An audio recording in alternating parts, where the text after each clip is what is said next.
Welcome back. I'm Andrew Snicker. Welcome into Fox 31 Sports.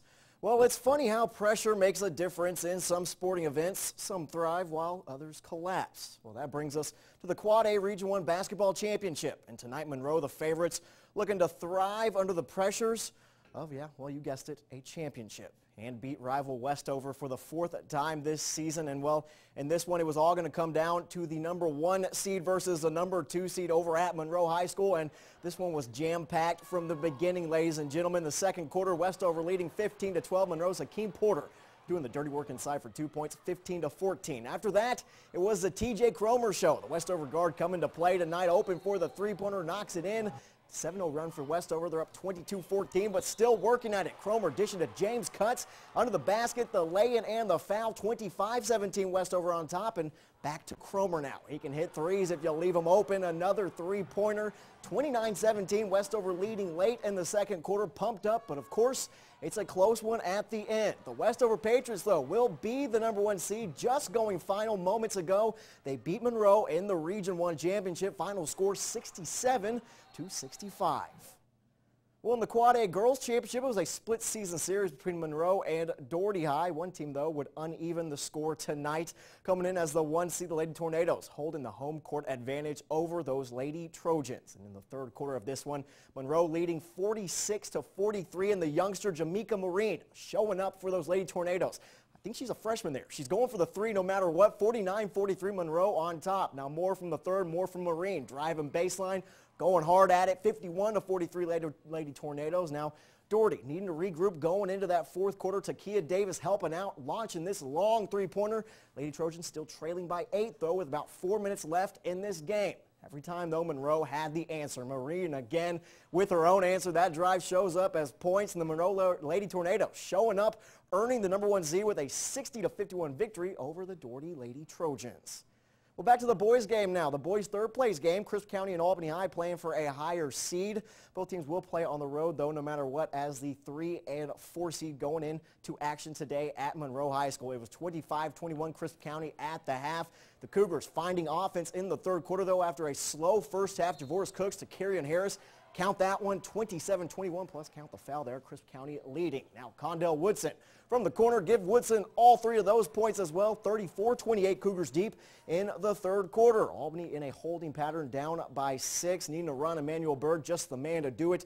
Moving the dish on over to Tyler Cheese. Cheese scores on the layup, but in the fourth quarter, Tift County just couldn't be stopped. Montre Hardage inside for the basket.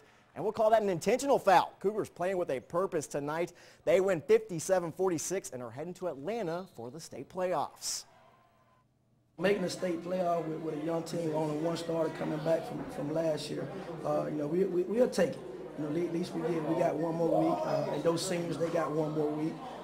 This is our 4th year in a row, making the state playoffs, so we just trying to keep that tradition going.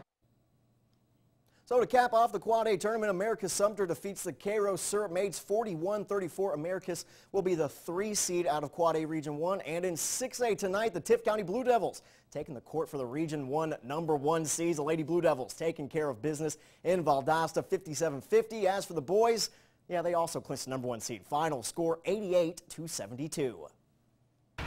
And welcome back. Well, it was crunch time coming for the Deerfield Windsor basketball team. Sure, that regular season resume was near perfect. 14 straight wins, most in blowout fashion, though that Knights resume really just starting to develop. The Knights opened the region tournament against Tiftarea tonight. Panthers played Deerfield somewhat close in that regular season finale. If you count 16 points as close, first quarter right off the opening tip. Deerfield looking good. Weston King in there for the money. Deerfield's first points of the game. But Tiftarea making the Knights work for it tonight, at least early on. Nathan Carswell opened under the hoop. Panthers holding an early 4-2 lead. More from Tiftarea, going for 3. Rob Flick knocking it down, 7-4. Tiftarea on top. But now Romello Carter showing up in the highlight in a big way on the fast break. Carter slicing to the basket. Deerfield leading 12-10. And then again, Carter fighting for the ball this time. The Knights scores the basket and count the foul. Deerfield will play Calvary Christian in the region final. They win this one big by the final score of 78-35. Well, rinse and repeat. The Deerfield Lady Knights facing Calvary Christian in the girls semifinal. Lady Knights also looking to make that region championship looking good early. Nyla Perry, the drive, the stop, the score, 5-0 Deerfield on top. Next over to Gabby Burt. Burt open for a long 2. gets that one to roll in, so Deerfield leading 7-2. Lady Knights pushing the pace a little bit later in the first quarter. Casey Kinchlow, nice moves there around the defense, good for another 2 points. 9-2 Deerfield Windsor, and then moments later, Nyla Perry capping it on off. Quick start to the first quarter for Deerfield. Another layup, 11-2, forces a Calvary Christian timeout. Wouldn't stop Deerfield Windsor on the night. The Lady Knights advance to that championship game as well. They win this one by the final score of 43-30. Well, more GISA scores from the night. The Sherwood Christian basketball teams will be the 4 seeds in the state tournament. Both teams losing to SGA today. Boys get close in the third quarter but fall 65-58. As for those Lady Eagles, they lose